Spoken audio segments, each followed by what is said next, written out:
All right, we're going to get it going. It is a little 5 minutes late. Welcome. This is our 20th annual Ethics Fest. We got one simple promise, and that's to be the best Ethics CLE experience in Dallas every year without fail. So to do that, there's drinks, there's food, there won't be a lot of me talking, and we've got two great speakers today. And one of our other promises is, unlike most ethics events that are the parade of horribles, or as boring as watching paint dry, we don't do that either. So we make it entertaining with, as I mentioned, drinks. Entertaining with drinks and half your ethics credit for the year on a Friday afternoon with an ironclad excuse to leave work early and not go back. All right, without that, 20 years, and it's also our firm's 15-year anniversary, so I've seen a lot of familiar faces in the crowd. Thank you.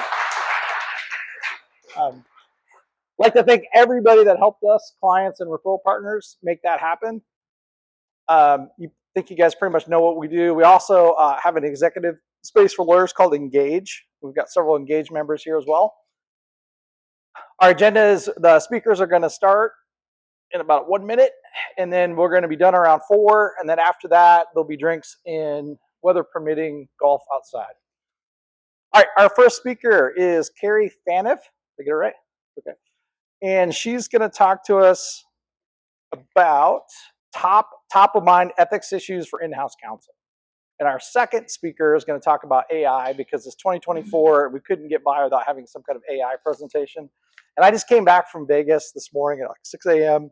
for a different conference. And yesterday we had 2 different AI presentations for lawyers. And there was a spirited debate about if AI is good for the practice of law, do outside counsel have an ethical obligation to use AI to support their clients? Sounds really great, but there's a whole lot of problems with using AI, so we're going to be a late adopter. All right, Carrie, we'll get you started. Good afternoon, everybody. My name is Carrie Phaneuf. I'm an attorney at Cobb, Martinez, Woodward here in Dallas. We're about a 25-lawyer firm. We've been around since 2008. I've been representing lawyers in malpractice suits and in grievance defense for about 26 years. So hopefully I will follow the instructions to not be too boring or too long-winded. And the reason it's called Top of Mind is because I was going to do like a top 10 list, but then we really would be here longer than the 45 minutes I have, and it really would be fairly boring. Top of mind is also kind of just the top issues that percolated to the top when I started looking at some of the relevant ethics opinions. And then also some of you all may know that we have a referendum before the membership of the State Bar of Texas for some new rules. So hopefully all of you all have taken time to look at those and vote. It's very important for us as a self-regulating body to take an opportunity to vote on the rules that will govern our conduct. And I always say you can't complain about it if you don't vote on it. So please do that. If you've gotten, I had like 10 emails from the State Bar of Texas in the last month. We have until April 30th to vote. So we're going to talk about two of the new rules, proposed rules. Of course, they haven't passed yet. That may be implicated in some of the in-house counsel, what you do. Okay, well, we're going to start with a pop quiz. And do not shout out the answer if you know, but you can raise your hand and I'll call on you, and I have prizes. Some of y'all are already drinking, but there may be another prize that helps along with that. Okay, pop quiz. I am an employee of ABC Inc. as one of their in-house counsel. That means A, I only have to comply with some of the disciplinary rules. The disciplinary rules don't apply to me at all. I don't even have to be a lawyer, or I have to comply with all the disciplinary rules. Okay, who wants to answer? Okay. D, I have to comply with all the disciplinary rules. Okay, and I have a prize. You want liquor or chocolate?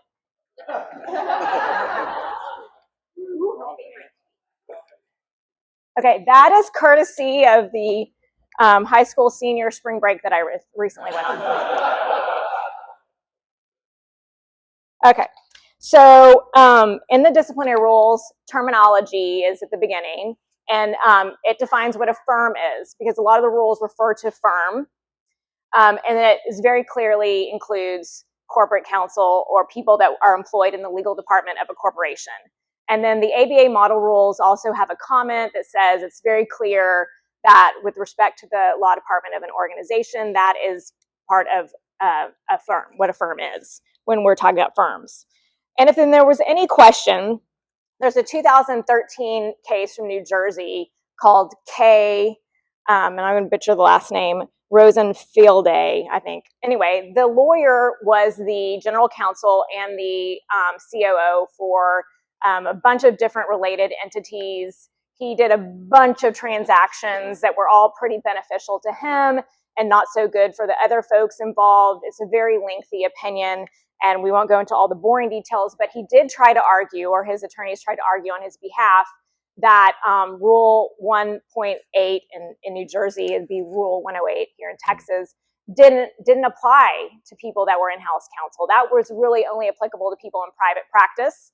And the court said, no, that's not going to fly. It said there is literally no rational basis to exempt attorneys who are hired as in-house counsel from the ethical requirements of 1.8. So that is not going to be an argument you can make. So when I say, I have to comply with all the DRs, that's definitely true. I think probably there are some of the disciplinary rules that may not be applicable to what you guys do. You're not dealing with client trust funds, probably. You're not, dealing with client file materials in the same way that people in private practice would be like 1.15. Termination of representation issues probably don't come up a lot in what you're doing. But to the extent that you are doing things that would implicate one of the rules, they obviously are going to apply. Okay, next pop quiz. Who is your client? I have been retained by ABC Inc., or I work for ABC Inc. as in-house counsel. That means I represent A, the board of directors of ABC Inc., B, the employees of ABC Inc., C, ABC Inc., the shareholders of ABC Inc., or E, all of the above. Anyone want to venture a guess?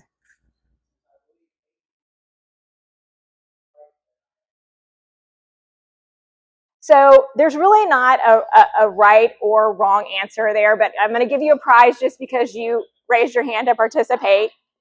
Do you want a chocolate or liquor? Thanks. It's really all liquor. If there is chocolate, I didn't want anyone to feel compelled to accept liquor if liquor is not your thing. Okay, I would say primarily you're working in the best interest of the organization that you're representing. So really, you represent the entity. But as we're going to see in one of the next slides, you can also represent the constituents under certain circumstances. So that's why there's not really a right or wrong answer there, but your primary responsibility is to the organization. So you represent the organization, you're operating in their best interests. And then if you think that the constituent that you're communicating with is confused about where your loyalties must run to, you need to clear up that confusion. And so what happens is, obviously a corporation cannot speak. It is not a person. It is not a living being. So you're speaking to the constituents. You're speaking to the employees and the directors and the shareholders, the members, and officers and directors. And so sometimes that's where the confusion comes up, because they might not understand, just because you're having to speak through them, that you don't also represent them. So you need to make sure that the constituents know that you're representing the best interests of the company, and then recognize and be aware of situations that come up where their interests may be adverse to those of the organization, and have that conversation with them. So comment 5 to Rule 1.12 says that you can, of course, also represent the constituents as long as you're complying with 1.06. My PowerPoint presentations, by the way, do tend to be pretty rule heavy, because that's what we're here to do. We're talking about the disciplinary rules and ethics, and you got to get your ethics credit. So just so you know. Make sure. So an example would be in a situation maybe where you are representing the organization and you have to represent an employee for their deposition in litigation. And you would just want to make sure to, explain to the employee what that means and to advise them of any potential conflict that may come up. And so you can do that as long as you're complying with Rule 106, which is our general conflicts of interest rule in Texas. And so I have like a little star at the bottom of my notes. It says like caution.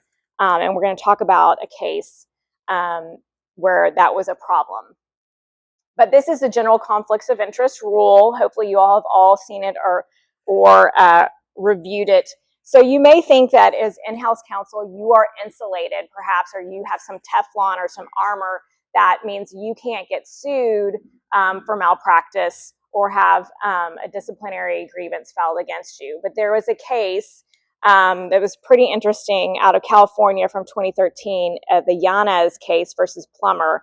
And in that case, it was the situation where in-house counsel was handling a lawsuit brought by an employee for on-the-job accident. It was a slip and fall. And the witness, the only other witness to that accident, was another corporation employee. Corporation was Union Pacific. So Yanez is the witness who was there when the slip and fall happened. He gave two statements. They kind of conflicted. And one of them, he said he didn't actually see the slip and fall, but he saw that it had happened after the fact. And then the second one, he said he saw it. And so Plummer, the lawyer, is prepping him for his deposition. And Yanez says, I'm worried about my job. How is this going to affect my job? And instead of explaining to Yanez, like, well, yeah, there's maybe a potential for conflict of interest here. We need to talk about that. He said, well, as long as you tell the truth, you should be fine. So then they go to the deposition, and Yanez testifies and says during the deposition, I didn't actually witness it. I didn't actually see the slip and fall. Then Plummer takes him on direct after the plaintiff's lawyer and basically highlights the fact that he has a conflicting statement and makes him look really, really bad, like he lied in one of his witness statements. Well, a Union Pacific representative is also there, sees all this. Basically, they bring him up on disciplinary charges for dishonesty, and they fire him. And so then Yanez sues Plummer for legal malpractice, saying, you caused me to lose my job because you didn't prepare me for my deposition. You made me believe it was going to be okay. You didn't tell me that you had that there was a conflict of interest because you were representing Union Pacific and me at the same time. And the trial court granted summary judgment, but then the Court of Appeals reversed and said that there was a triable issue of fact there. So that's a situation where, you can have a Rule 106 conflict. Now, what I really think is interesting is, and why we're talking about this, is Rule 106, and Rule 112 basically say the same thing, but there's an intersection here, with your obligations under Rule 112 and what your obligations are on 106 when you're representing a corporation.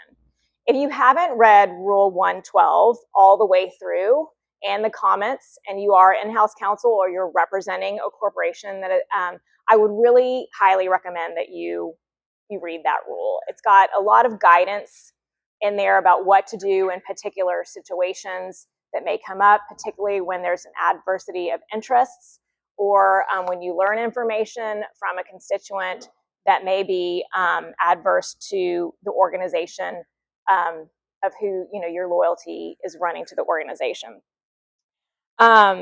So there are circumstances where the lawyer should advise a constituent whose interests are adverse of a conflict or potential conflict of interest. That's what I just explained in the Yanez case, and that's what he failed to do. Was he didn't explain the conflict, and he didn't get consent from either the corporation or the employee to continue the representation. So when you have a conflict situation, so the general conflict rule says you cannot represent the person if it involves a substantially related matter in which they are directly adverse. But 2 is really where people get into trouble. 2 is when it reasonably appears to be or become adversely limited by your responsibilities to another client. And so that's the more subjective part of the rule, but that's where people really kind of miss the boat sometimes in doing their analysis. You can represent somebody in those situations if these two things are true. You reasonably believe that the representation of each will not be materially affected, and each affected or potentially affected client consents.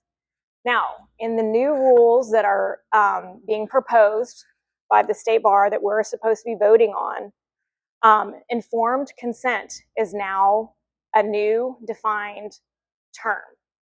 And we're going to talk about what that says a little bit later, but that is something to be aware of when you're dealing with a rule that requires consent. And I would say this even before the new proposed rules were, came out for us to vote on. Consent does not just mean telling somebody, hey, there may be a conflict. That is not sufficient. You have to explain what the conflict is, what the benefits are, and what the adverse consequences are. And it should be in writing. Although this rule doesn't require written consent, the definition of informed consent that I just mentioned, I think requires you, or in effect, to get that written consent. Okay, so this ethics opinion is a 1995 ethics opinion. It's 512, and it kind of deals with what I've just been talking about, Rule 112, and how that interplays with Rule 106, which is why we're going to talk about it. So the question was, may an in-house attorney for a corporation represent a joint venture in which the corporation is a joint venturer without violating Rule 106? So in essence, this corporation wants to form a joint venture with some other corporations. And then the corporation wants to lend its in-house counsel to the joint venture to do legal work for the joint venture. So what the ethics opinion says is, in that instance, the lawyer who's being loaned to the joint venture must understand that its client is the joint venture in that situation. The attorney must also understand that the simultaneous representation of the corporation and the joint venture is a potential conflict under Rule 106. And the lawyer cannot represent the joint venture if it reasonably appears to be adversely limited by his responsibilities to the corporation. But the ethics opinion said you can do this. It's not a impermissible conflict. This can be accomplished if that attorney reasonably believes that each of the client will not be materially affected. What was more interesting to me was both the corporation and the joint venture have to give consent. Well, in that situation, who gives consent for the joint venture? Well, it cannot be the corporation, right? That would not make any sense. So it has to be an authorized employee of the joint venture or one of the other joint venturers. But you can do it. And then the other thing that the ethics opinion said is that because the corporation, and we're going to talk about this a little bit later, is actually paying the costs associated with that lawyer giving legal advice to the joint venture, that has to be disclosed to both parties, and they have to give their written consent on that. Okay. Texas Ethics Opinion 543. This was an April 2002 opinion. And the question was, may a lawyer enter into an agreement with a healthcare provider for which the attorney is also in-house counsel, and the healthcare provider wants to refer patients with personal injury claims to that attorney? So this was interesting. The attorney is in-house counsel for a healthcare provider. He also has his own private law practice in the same building as the healthcare provider, which the healthcare provider knows about, and that's okay, and everyone's okay with that situation. And they want to have a deal where the attorney is going to agree to provide low-cost legal services to patients of the healthcare provider who have PI claims from car accidents in which they were injured. As part of that deal, the healthcare provider is going to be assured that it will get paid once the case settled. All of this is completely disclosed up and down the board to the patient in written disclosures. And obviously, the attorney's like, I would not dispute. I would not handle disputes between the patient and healthcare provider. Okay. So, another pop quiz. A, there's nothing wrong with this situation. B, there's a conflict, but the client can get consent. C, there's a conflict that consent won't cure. D, there's a conflict that consent won't cure, and this violates other rules as well. Anyone want to guess? D. 106 at all is the title of my slide, because it is a problem with 106 and some other rules. Chocolate or liquor? Okay. Okay. All right. Hershey's or M&M's? Oh, M&M's. Okay. So this is a problem with Rule 106. Clearly, there's no way that this lawyer, who is an employee of the healthcare provider, can also represent a patient of the healthcare provider. The ethics opinion was pretty clear that this is not something that there's no way you can have a reasonable belief that this would not materially affect your loyalties to one or the other, especially if you're an employee of the healthcare provider and your loyalties are mainly, going to run to your employer.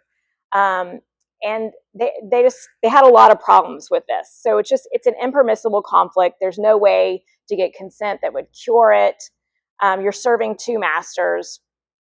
But then also, this ethics opinion went on to say that this is a referral arrangement where the healthcare provider is recommending patients to the lawyer, or recommending the lawyer to its patients for low-cost legal services as an inducement for the patient to become a client of the attorney.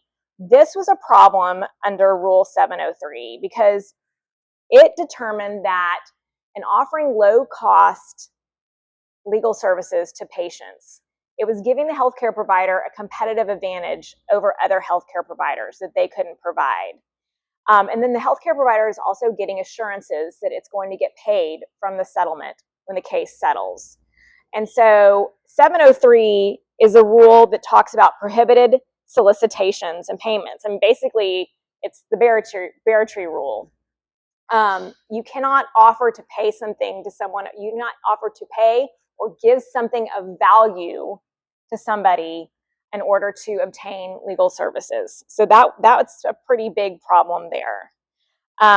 Also, because of this loyalty issue where your loyalty is going to run to the healthcare provider, there's no way that lawyer could really be exercising independent professional judgment when it comes to its representation of the patient. So that was going to be a violation of Rule 504C. And I'm not going to spend a lot of time on these rules, but I just kind of wanted to mention that they were also, part of the problem in this fact pattern. But then also the problem that they had was that when you're going to a healthcare provider, you've been in an accident, you're getting treated, but you could also get bad healthcare treatment from the healthcare provider. And what is the lawyer going to do in that circumstance? How is the lawyer going to be an advocate for the client who's a patient at the healthcare facility if that client receives treatment that actually makes their situation worse or harms them further? And that was something that the ethics committee could not get past. Okay, so show of hands, who has voted on the new rules? Oh, good. I don't have that many prizes, but if it was only one of y'all, I was going to give it out. Okay, so one of the things so we're continuing on with this theme of kind of conflicts of interest and how they can come up in in-house situations or when you are an attorney for an entity. So Rule 108 is about prohibited transactions. It's the rule, like, you can't do business with a client rule. this actually has come up fairly frequently in my work, several times, where I have had clients who they're lawyers, but they also want to be entrepreneurs, and they have two very similar fact patterns. So the fact pattern is this: the lawyer has maybe done some legal work for a business person, and that's gone fine. Say it was a minor issue, and everyone left happy on that. And then they start to talking like, hey, I like you, you like me, let's go do some business venture together. And both of my fact patterns had happened to be investing in a restaurant, which I hope I'm not talking out of school here, but restaurants are horrible investments. The margins are very small. You're not going to make any money. And as it turned out, both these situations, they lost money, and that caused a lot of problems. So lawyer and business person say, let's form a LLC, and we're going to go invest in this restaurant together. In one of my cases, the lawyer put up the money. In the other case, the lawyer put up the sweat equity. Well, then lawyer starts doing legal work for the restaurant entity, handles employee disputes or a slip and fall or something else, does some corporate paperwork, whatever, it doesn't matter. And then, like I said, the venture loses money, and that means everyone's mad and things go south and the relationship goes south. And in both cases, the business person said, I thought you were my lawyer and you were supposed to be looking out for me and you shouldn't have let this happen. And the lawyer said, no, I'm just a business person, and I'm not wearing my lawyer hat for you. I was wearing my business person hat, even though I ended up doing some legal work for the entity that we invested in. And so it just gets very confusing and murky. And whether you're wearing your lawyer hat or your business person hat, it causes problems, and it's a bad idea in my opinion. Under Rule 108, you can do it, and this is the current rule because we're going to talk about the new proposed rule in a minute. You can do that. You can go into business with a client if these conditions are met.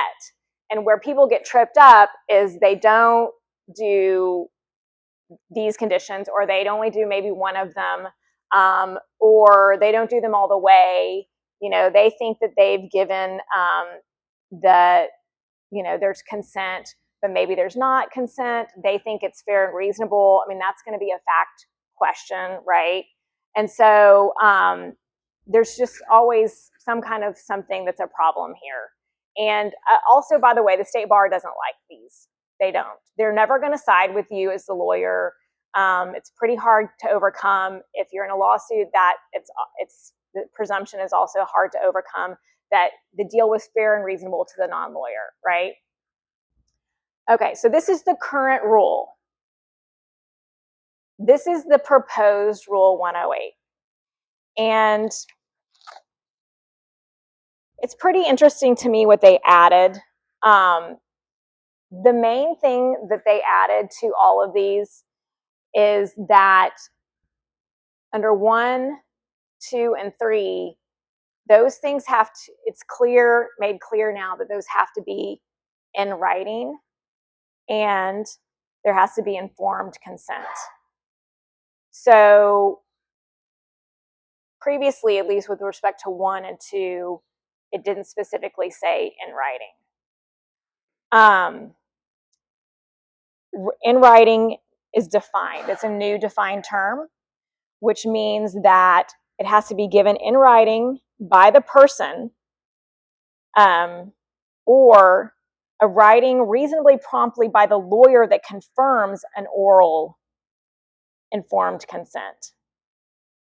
And then, as I mentioned before, informed consent is also now defined as an agreement to a proposed course of action or course of conduct after the attorney has communicated adequate information and explanation about material risks and reasonably available alternatives to the proposed course of conduct. So those are now embedded into this rule. The other part of the new rule that I thought was very interesting is the last part of Section 3, which now says the client has to give informed consent in writing to the terms of the transaction or acquisition and to the lawyer's role in it, including whether the lawyer is representing the client in the transaction. Because again, in my experience, that is where the confusion comes up. Who is the lawyer representing in that transaction? Is the lawyer representing himself? Is the lawyer representing his business partner? Is the lawyer representing the entity? And so if you circle all the way back to where we started today, who is your client is probably the number one thing that you need to decide, either as in-house counsel or outside, in-house or outside, in-house counsel or outside corporate counsel, is understand who is your client, who are you representing, and who are you not representing, and then make those things crystal clear to everybody involved. That's where the in writing part, I think, also is critical, because just because you understand it doesn't mean that the other people involved will understand it. And guess what? Whenever something is getting started and everyone's getting along, it's pretty easy to say, oh yeah, this isn't a problem. When things go south and people lose money, people's memories change, their positions change. They take the position that is most advantageous to them. And you as the lawyer are going to be blamed for literally everything that went wrong. So know who your client is, make sure everyone else knows. You know, that is such a good question, because that has come up before, that it's not defined. We know what it's not. It's not like if you go to Sears and you buy, no, that's not really a question. If you go to a mom and pop store and you are dealing with them and buying something from them, that they have clearly said that's not a business transaction. The routine commercial transactions are not. But you know, what is a business transaction is not defined in the rules. But what I think is interesting is that they did add to Part A that you cannot enter a business transaction with a client or knowingly acquire an ownership, possessory, security, or other pecuniary interest adverse to the client. And so I think that is trying to be more clear about what you cannot do, because people definitely were playing games with what is and what is not a business transaction. And I think, tried to make that argument before, like, well, this wasn't really a business transaction. I think that by adding that part to the sentence, I don't know if it's giving more clarity or just making sure that everyone knows those things are included. For example, when lawyers take security interests in real property that their clients own, maybe to ensure payment of a fee, that has been found to be problematic. And there, you know, that's obviously addressed here in the new version of the rule. So no, there's not, in terminology, there's not business transactions not defined. Yep.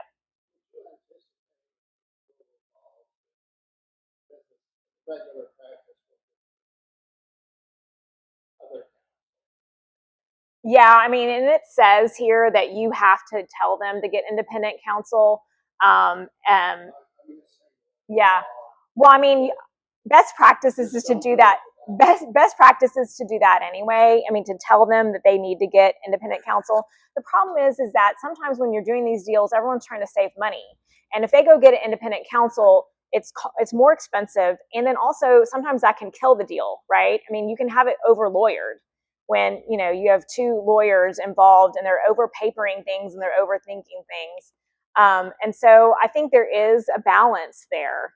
But definitely, if this rule passes, which, by the way, even if these rules pass, the Supreme Court is going to have open sessions or commentary on it before they actually become the law of the land. But either the client is either represented by separate counsel or the client is advised in writing to seek the advice of independent counsel. Now, one misconception, I've had people say, well, you didn't make sure that business person got separate counsel. Well, that is not required by the rule, and there's actually a case. You don't have to actually make sure they get separate counsel. You just have to advise them that they need to seek or give them an opportunity to seek separate counsel. So if you tell your business partner, hey, you really should go get independent counsel on this, and they are given a reasonable opportunity to do that, and then they choose not to do that, you're not violating a rule. You've told them and you've given them an opportunity to do it.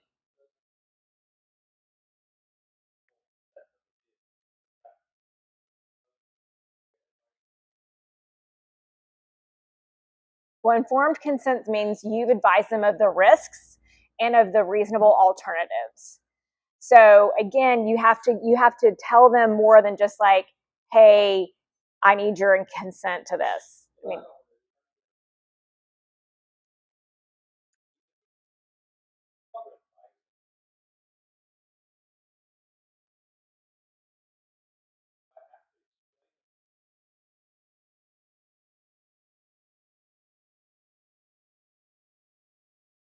well, so you know, first of all, if your fee agreement at the beginning of the case is not, this rule doesn't apply to that. But if you were to change your fee agreement in the middle of the representation, perhaps, and especially if you're doing something unusual, like I said, like doing some kind of, I'm taking an interest in a piece of property that you have to secure my fee, you know, you've got to tell them you need to go get independent counsel. Again, whether they do or not, you're not responsible for that part of it. You just have to tell them that they should. I don't know if that answered your question. Yeah. Right. And also, these rules are not all or nothing. You can thumb up one rule and thumb down another rule. So if you like, you know, I'm going to talk to you about an unauthorized practice of law rule change in a minute that I think is probably good. But if there's something in the rules that you think is problematic, I know one of my law partners does not like this new rule because he thinks the in writing requirements are really difficult. You know, sometimes you have a conversation in person with your client, and that should be sufficient, in his opinion. But so you can thumb up or thumb down individual rules. There is also on the State Bar website a summary of what they, you know, they're kind of summarizing what the rule is supposed to do. And then I think there's even a link. If it's not on the State Bar website, I know Texas Lawyers Insurance Exchange has a summary of the rules and a link to where you can listen to the people who wrote the rules, kind of talk about the bases for some of the rule changes. That's helpful. So like I said, this last part of 3 is typically, you know, where the misunderstandings occur is when the lawyer who is the lawyer representing in that situation. Okay, and then this is one of the new comments to Rule 108. And again, the highlighted part, in my opinion, is to address kind of the issues that we've been discussing. So the risk to the client is greatest when the client expects the lawyer to represent it in the transaction itself. And again, that's where the misunderstandings occur, is that the business person, especially after the fact when, you know, the crap hits the fan, is always going to say that the lawyer was representing the business person in the transaction and should have been looking out for their interests. And then the risk is also when the lawyer's financial interest poses a significant risk that that the lawyer's interest in the transaction is limited by the representation is limited by the lawyer's financial interest in the transaction. So, I mean, this comment is to address, I think, problems that the State Bar has seen with lawyers doing business with clients. There's no prohibition on doing business with a client or a former client. It's just that the scale is always going to be not in the lawyer's favor and going to be in the non-lawyer's favor. So, then this comment says that the lawyer's role requires the lawyer to comply not only with the requirements of 108A, which we just looked at, those three things that you have to do, but also with 106. So again, here we're going all the way back to 106, what we talked about earlier today. The lawyer must disclose the risks associated with the lawyer's dual role as both legal advisor and participant in the transaction. So, just highlighting again kind of what we've already talked about. Okay, so does anyone have any more questions about this before we move on? Yes.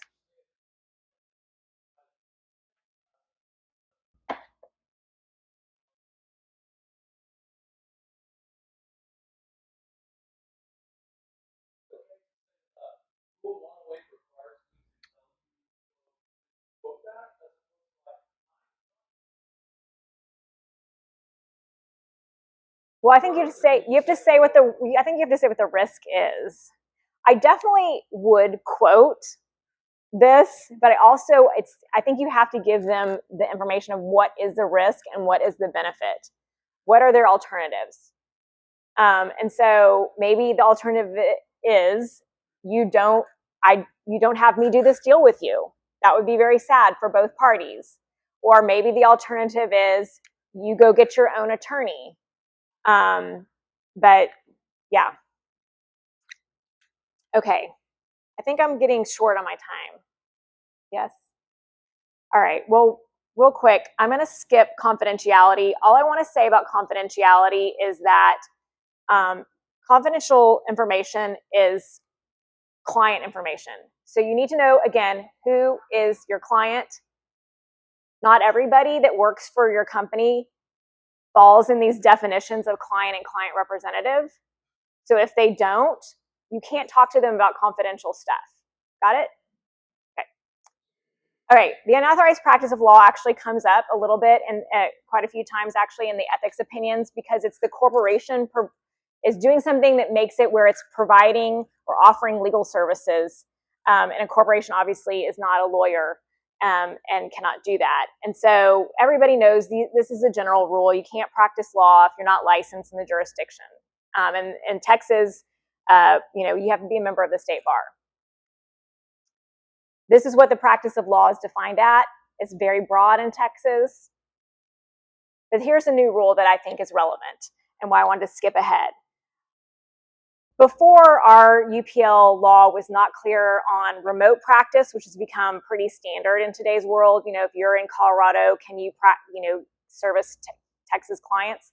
But then this was very interesting, and I think is important to corporate counsel who, maybe you're barred in Oklahoma, but you're working in the Texas office, or they transferred you to a different. They transferred you from Arkansas to Texas or whatever. Now it says you can, if you're only doing work for your employer, you're only doing work for your corporation, you don't have to be licensed in Texas unless you're handling litigation in Texas for the company. Then you're going to probably have to comply with the Pro Hoc Vice rules. Make sense? So I think that's a positive thing for people that are working in legal departments as in-house counsel. All right, I think I'm out of time, so I'm just going to turn it over to Lindsey. Thanks for your attention. All right, good afternoon. We're going to switch gears a little bit and move on to a new topic. I'm Lindsey Wyrick. I'm also a partner at Cobb, Martinez, Woodward, and I practice in similar areas to Carrie. I also handle accountant malpractice and officers and directors, and I'm a certified privacy professional with the IAPP. So we're going to dig into some privacy issues today. Here's sort of what we're going to talk about. So we're going to start with data privacy and security risks. We hear this all the time, but it's important to know kind of what the landscape looks like right now, and to be reminded about data privacy safeguards to have in place and best practices on that. And then we're going to switch gears a little bit and talk about generative AI. I know Darren mentioned it. It's a hot topic right now, and everywhere you go, you see it and hear it.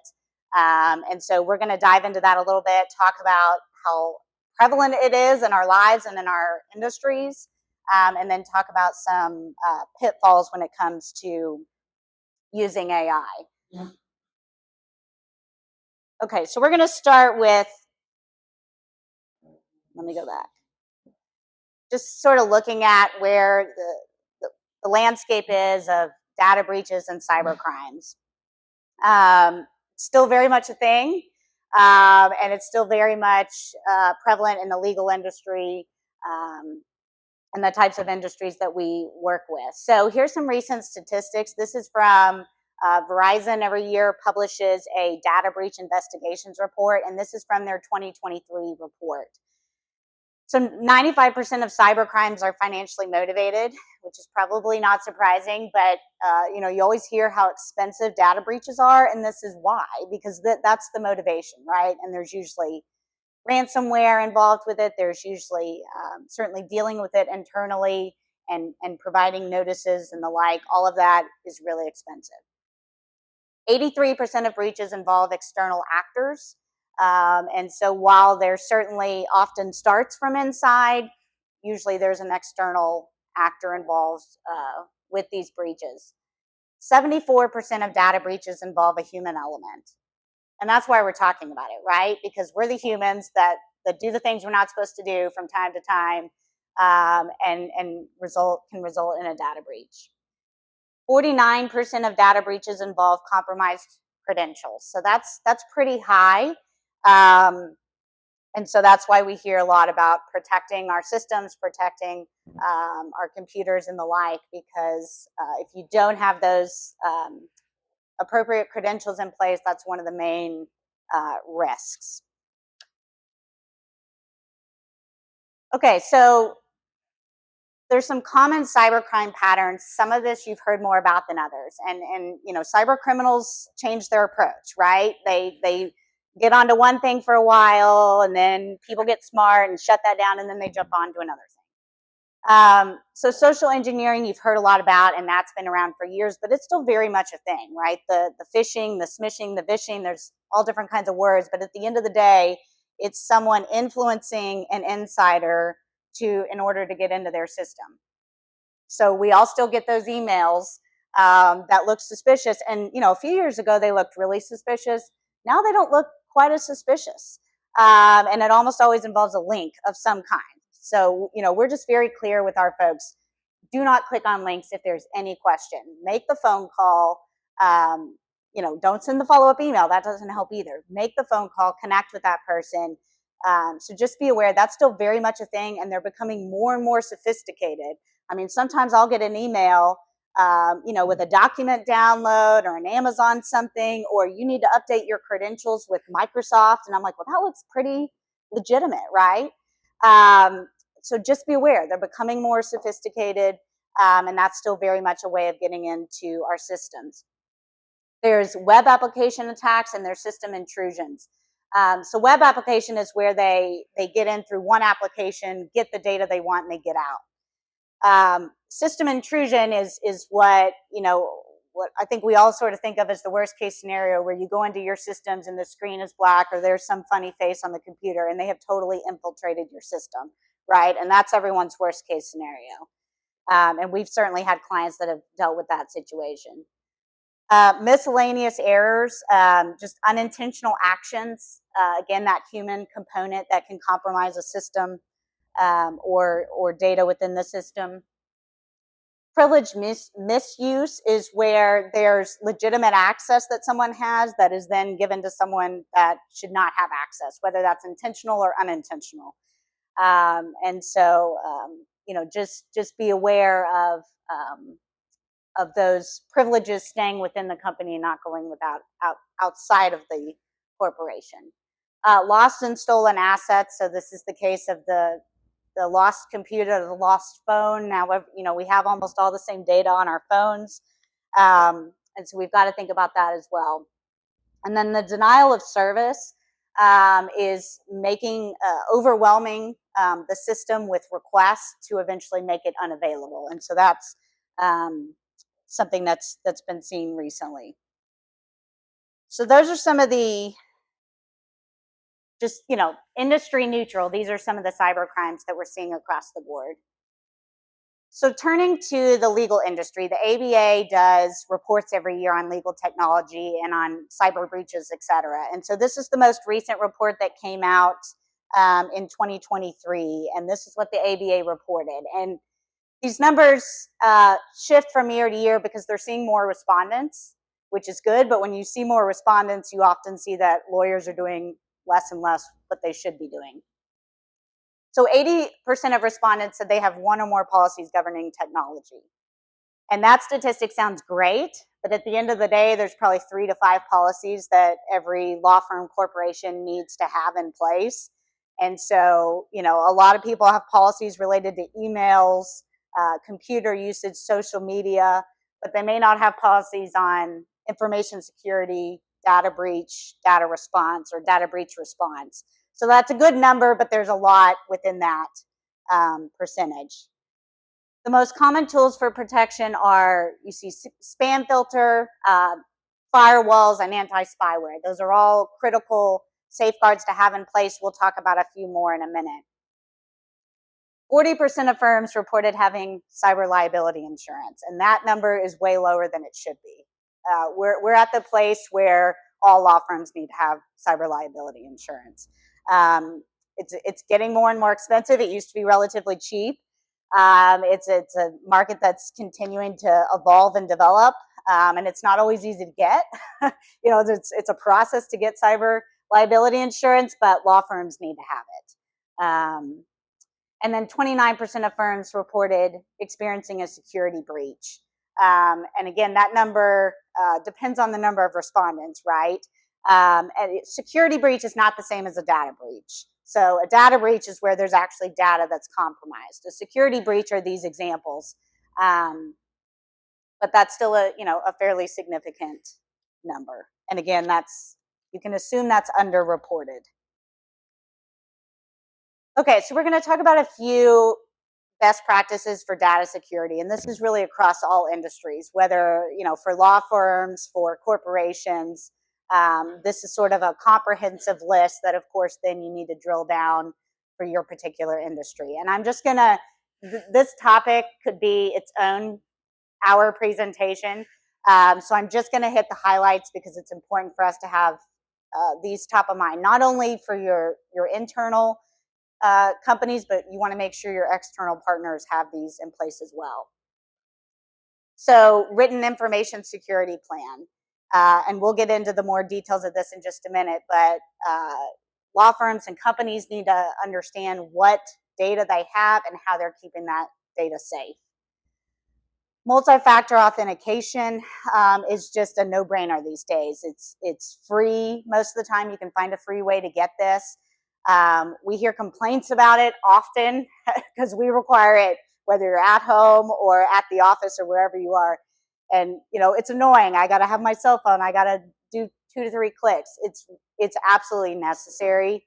And like I said, it's one of the easiest safeguards to have in place. So it used to be called dual authentication.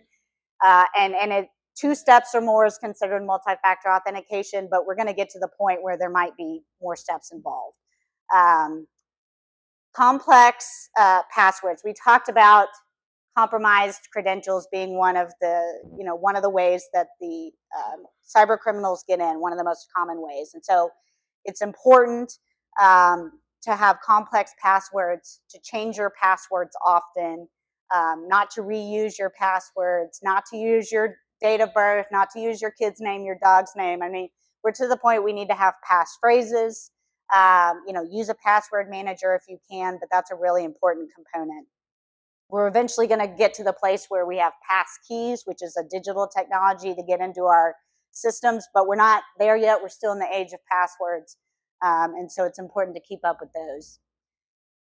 Protective technologies, I mean, this sounds simple, but having updated software, having updated operating systems, having updated firewalls and antivirus software, and applying patches when those are available. You'd be surprised how many are operating with outdated software that just doesn't have the same level of protection. And then encryption. another just sort of no-brainer at this point. It's on a lot of the operating systems that we already use, and so it's just a matter of turning it on and making sure that you're accessing that, so that if there's an unauthorized user, that data is not available to them. A remote work policy, I mean, this is, like Carrie said, this is becoming the norm now. And so people are taking their computers off of the firm or the company's network, which has all the security in place, and they're going to the airport, the hotel, the Starbucks, their house, whatever, and they're just getting into the system however they can and accessing all that data. So you need to have procedures in place to make sure that when folks are outside of the office, that they are using security measures to access the data. Employee training, again, that's why we're talking about it today. Training your people often, updating them on a regular basis. We are all busy and we forget these things, right? And so, I mean, I can't tell you, we train our all of our folks quarterly, and yet we still have people that click on the links they're not supposed to click on, right? And so do it often, update it appropriately, because this needs to be top of mind for folks. And then have an incident response plan. So this is part of the policies that you really need to have in place. It's also called a data breach plan. When something goes wrong, you want to know what to do. And so have all that information in place, have all the vendors that you would need, have the insurers that you would need, have who's the responsible person for doing X, Y, Z. And I saw the other day and I was like, this should be, simple, but have that document printed so that if someone accesses your network, you're not going, oh, well, I can't get to the incident response plan because it's on the network. And test that plan. Make sure your employees are actually trained on what do we do in the event of a data breach. Because of course it's chaotic if it happens, which hopefully it does not. I'm just going to touch on some of the highlights of a data security plan. Again, this is very nuanced, right? Depending on what industry you're in and what kind of data you have, but it's important to consider these factors. These are sort of the general factors of a data security plan. And again, this applies whether, for your internal corporation, as well as you want to make sure that your external counsel and partners have these types of plans in place. So coordination, you want to make sure you have a designated employee to deal with the data, to take ownership over the plan. Risk identification is really looking at the client data that you have and assessing the risk to that data. So you want to look at your data at various levels of confidentiality and protections that need to be in place, and then make sure you have appropriate safeguards in place for those, for that type of data. And then, evaluate the effectiveness of your current safeguards. Again, this landscape is always changing. And so you've got to go back and say, what type of data do we have now, and do we have appropriate safeguards in place?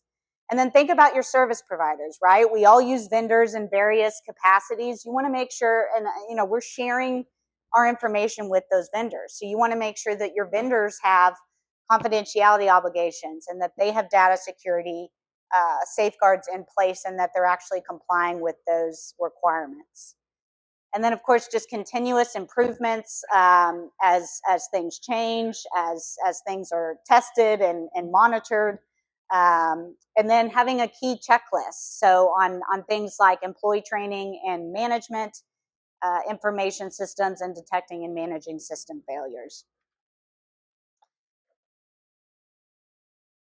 Okay, so we're going to switch gears now and talk about generative AI, which of course is a form of technology that we're seeing in many different aspects of our lives, but there's also policy or privacy concerns that sort of translate over from the data we were talking about to this developing area of technology. So we're all using AI every day, whether we realize it or not, both in our work lives and in our home lives. So generative AI is a type of AI that creates new content based on the content that it's provided. So it refers to a category of AI algorithms that generates new outputs based on data that it has been trained on. Okay, it's trained to think intelligently. It's trained to think like a human, except of course it doesn't have all the human emotions and checkpoints that we have. And it's operating at a much faster speed than humans can operate at.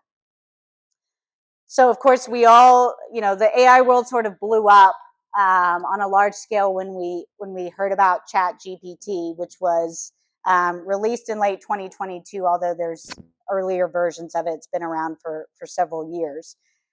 And of course, I'm sure many of you have heard the lawyer story where the lawyer in New York submitted briefing to the federal court using ChatGPT without verifying those sites. And so that sort of, blew up AI in the legal world. And the judge in that case, in his opinion, said, I thought sort of captured this well. He said, technological advances are commonplace, and there's nothing inherently improper about using a reliable artificial intelligence tool for assistance. But existing rules impose a gatekeeping role on attorneys to ensure the accuracy of their filings. And we should always have a gatekeeping role on technology. And so, generative AI and other forms of AI, they're going to become a part of our practice. They already are a part of our daily lives in some form or another. And so we can't just ignore them and hope that it'll go away, because it won't. It's going to be a part of what we do. But we need to understand what our obligations are with respect to this new type of technology and what some of the pitfalls are. So I thought it'd be interesting just to look at sort of a sampling of how AI is used across various different industries. I'm sure you all work in a variety of industries, and we interact with these industries at different levels.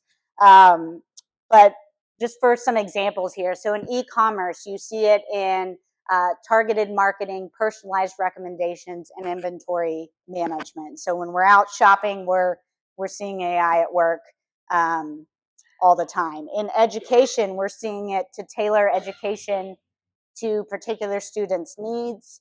We're seeing it to help detect plagiarism, and we're seeing it to help predict student performance and assess where intervention might be needed with students.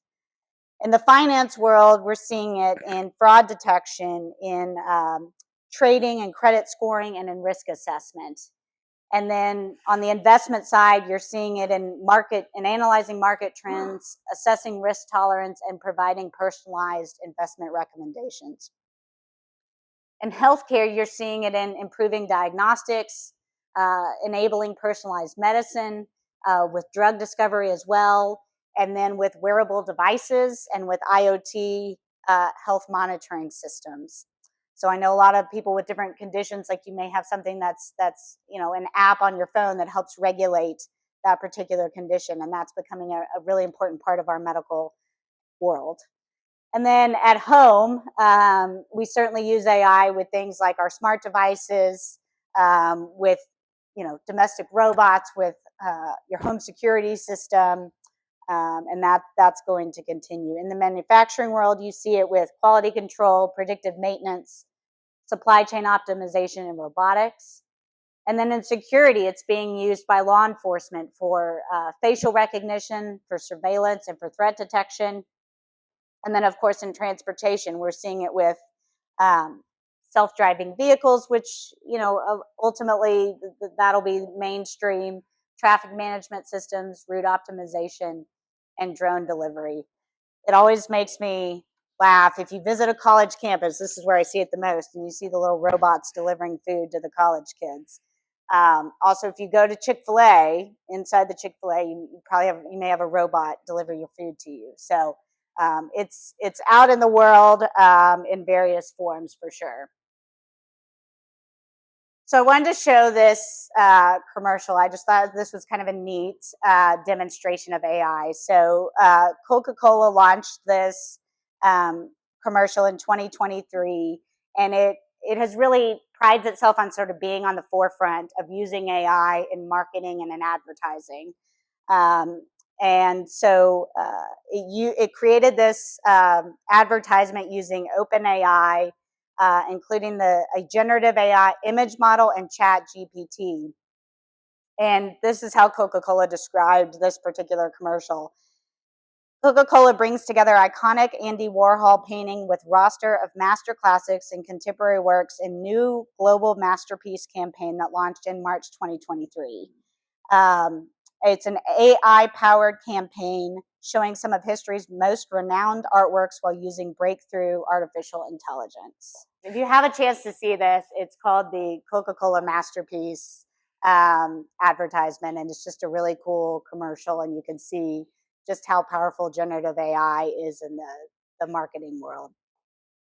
So switching gears to AI in the legal world, how are we using AI in the legal industry? And, people who say we're not using AI in the legal industry, we are, you just may not be aware that we're using it, right? So in e-discovery, we're seeing it with document collection, review, and production.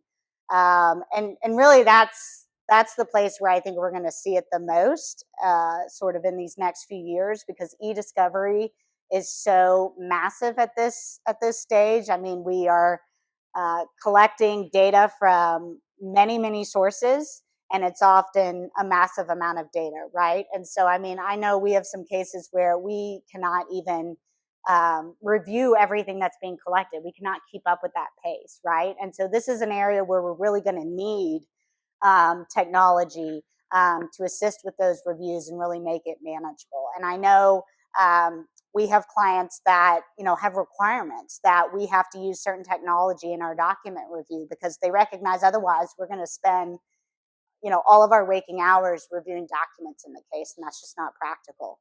And then just general document management, processing large volumes of data, and contract review and identifying, certain discrepancies or issues in contracts. I mean, we've all been in that position where we've read something a million times and then someone else reads it and finds a mistake or an issue that we didn't see because our eyes have just been trained. And so technology can come in and help review and identify those issues. Document automation, creating documents using intelligent templates. I know that's certainly being used in litigation and transactional work. And then legal research, and again, this is an area where AI's been around and AI is going to continue to be used to conduct legal research and help not only with the search, but with finding relevant information within the authorities.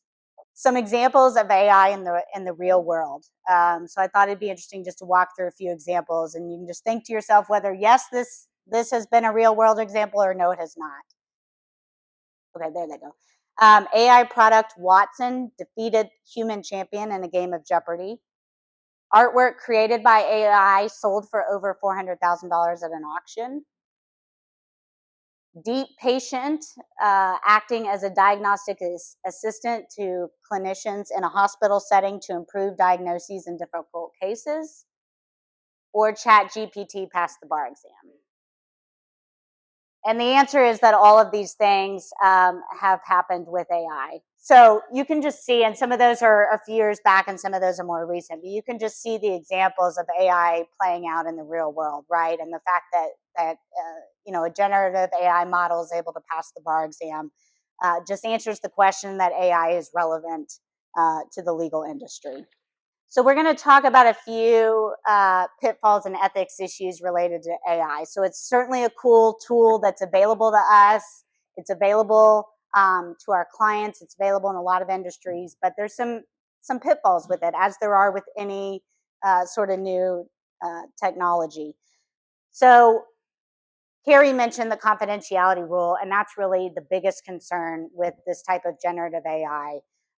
So of course, lawyers have an obligation to keep information confidential, right? And the Texas rule and the ABA rule differ a little bit on this, and the distinction is important. So Rule 1.05 of Texas requires lawyers cannot reveal client confidential information. Well, then the model rule requires lawyers to protect information relating to the representation and prevent the unauthorized disclosure. So taking it a little bit further, which, at the end of the day, that's now part of our obligation, whichever rule you're looking at. So with things like ChatGPT in particular, but other generative AI models as well, the issue is the information that you're putting into something like ChatGPT, that is no longer confidential, right? There's no protection there. Because one, it's out in the public domain when you put it in. And two, the way ChatGPT and other generative AI models work is they take the data that's inputted and they use that data to train themselves for the next answer, to give more data. So not only is that information inputted into a non-secure platform, but now it's being used for all other kinds of purposes that you won't even know about. So, it's important to have policies around these types of AI models, that there is no confidential client information, no confidential company information that goes into these types of models. AI also raises some other issues. One of them is ownership and potential infringement of IP rights. There's an issue with content produced by these types of models infringing upon the rights of others whose IP was used to prepare the platform. Again, we don't know how the data is being used once it goes into these types of models. And then there's a risk of plagiarism, right? And so this goes back to the lawyer who filed the brief in the New York case. Because if you are citing something without specific attribution to the sources for that information, that could be considered plagiarism. And with something like ChatGPT, you don't know what the source of that information is, right? And so it's not possible to accurately source that information. So those are just some of the issues relating to those types of models. And so it's important to have policies in place, both internal policies and for external partners, to make sure that they have policies in place that they're going to protect data when it comes to these types of models. And also, consider having contractual agreements about the handling of confidential information and proprietary data. And that's certainly something, in-house lawyers want to think about for their outside lawyers, that you have agreements in place with them as to how your data is going to be used. So another issue, and this is another rule that Carrie mentioned, is the unauthorized practice of law. And this is the Texas Rule 5.05, that not only shall a lawyer not practice in a jurisdiction, that violates the profession, but they also cannot assist a person who is not a member of the bar in the performance of activity that constitutes the unauthorized practice of law. So again, this just goes back to, we don't know what these AI models are doing with the information that is provided. When ChatGPT wrote that brief or that section of the brief for that lawyer, are you assisting technology in the unauthorized practice of law? I mean, that it's to be determined, right? But it's another issue that's just out there to be mindful of. And then one of the other rules is, of course, lawyers owe a duty of candor to the tribunal, and we owe a duty of candor in our dealings with others. And so we can't make false statements. We can't fail to disclose information. And so when you are gathering information from a source that you don't truly know the source of that information, that's just another issue with, potentially making a false statement. And certainly the lawyer with the briefing in New York, by not disclosing where that information came from, by not accurately sourcing that information, that lawyer was in effect making a false statement and failing to disclose information.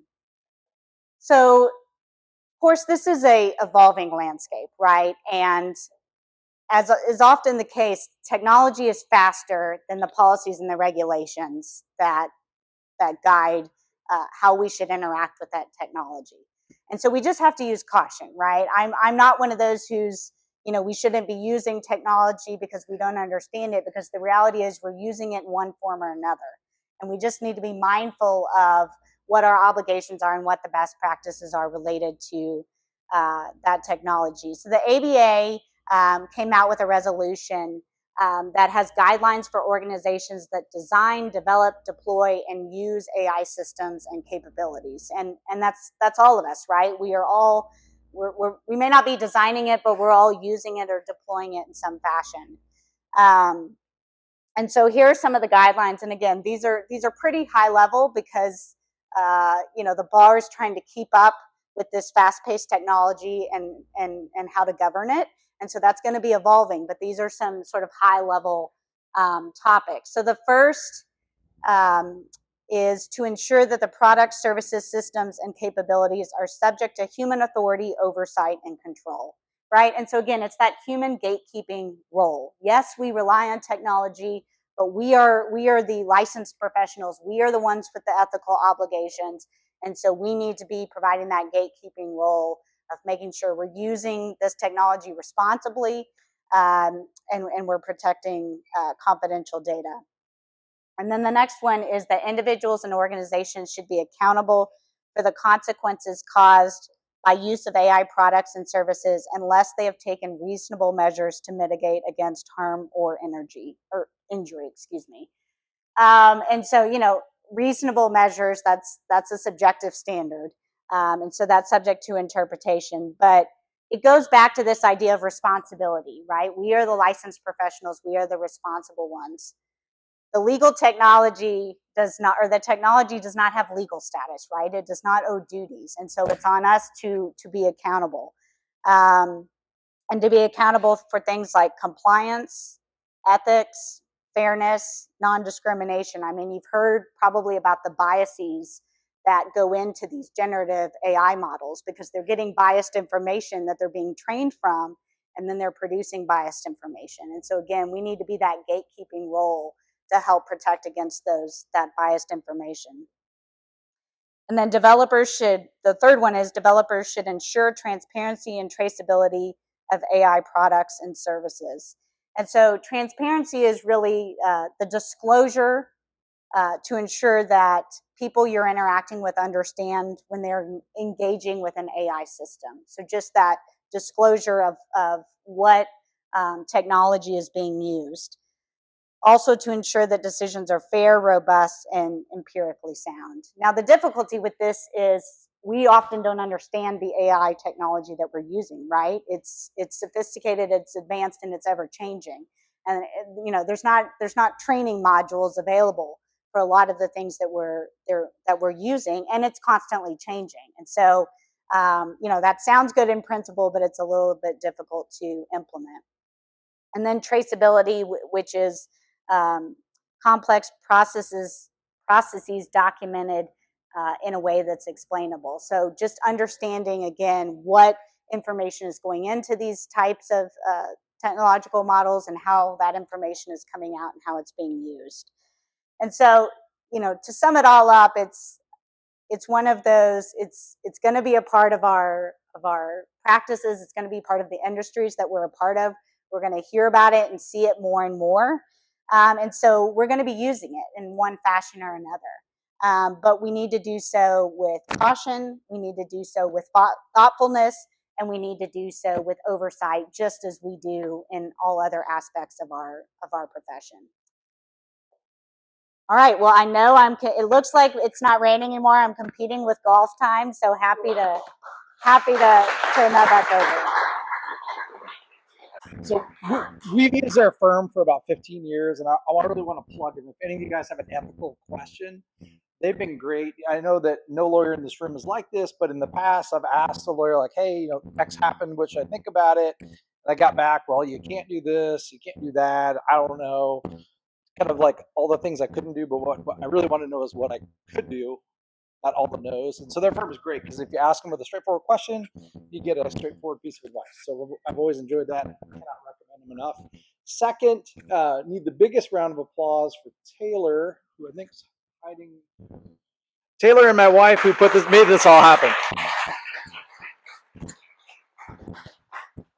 And then we always end every one of these events with the legal assistant or legal admin award.